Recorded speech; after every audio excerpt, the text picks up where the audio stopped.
જય સ્વામિનારાયણ મિત્રો, આજે આપણે બનાવવાનો છે ઝટપટ ફટાફટ એવો ગાજર અને પનીરનો હલવો।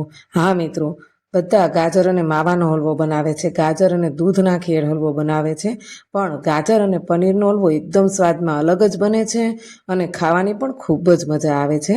તો સૌ પ્રથમ અહીંયા આપણે 500 ગ્રામ જેટલા ગાજર લીધા છે અને તેની સામે 500 ગ્રામ જેટલું આપણે પનીર લીધું છે। પનીરની ક્વોન્ટિટી તમે થોડી ઝાઝી કરી શકો છો। ગાજરની છાલ ઉતારી તેના ઉપરનો ભાગ અલગ કરી અને ગાજરના આપણે નાના નાના ટુકડા કરી લેવાના છે। હા મિત્રો, આપણે આજે છીણવાની કે બીજી ત્રીજી કોઈ પણ મગજમારી વગર 5 થી 10 મિનિટમાં જ ગાજરનો હલવો ઘરે ફટાફટ તૈયાર થઈ જાય છે। તો ગાજરનો હલવો કરવા માટે અહીંયા આપણે ગાજરના નાના નાના ટુકડા કરી લીધા છે। ફટાફટ ગેસ ઓન કરી તેની અંદર 1 ચમચા જેટલું ઘી એડ કરવાનું છે। ઘી ગરમ થાય એટલે ગાજરના જે નાના નાના ટુકડા કર્યા હતા તેને એડ કરી 1 થી 2 મિનિટ જેવું ગાજરને સાતળી લેવાનું છે। ત્યાર પછી આપણે પનીર એડ કરવાનું છે। મિત્રો, આ પનીર પણ આપણે ઘરે જ બનાવ્યું છે। તો પનીર એડ કરી 1 વાટકા જેટલું દૂધ એડ કરવાનું છે અને 1 લીટર દૂધની મલાઈ એડ કરવાની છે।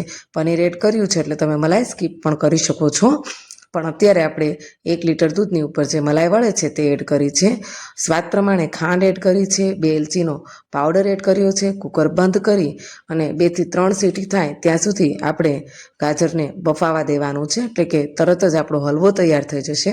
હવે અહીંયા મેં ડ્રાયફ્રૂટનું ઝીણું ઝીણું કટિંગ કરી લીધું છે।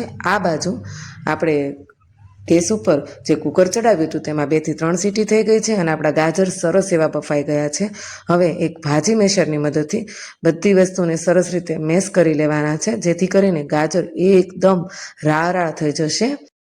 તો ગાજરને છીણ્યા કે બાફવા બીજી ત્રીજી કોઈ પણ મગજમારી વગર આપણો હલવો ઇન્સ્ટન્ટ તૈયાર થઈ જાય છે।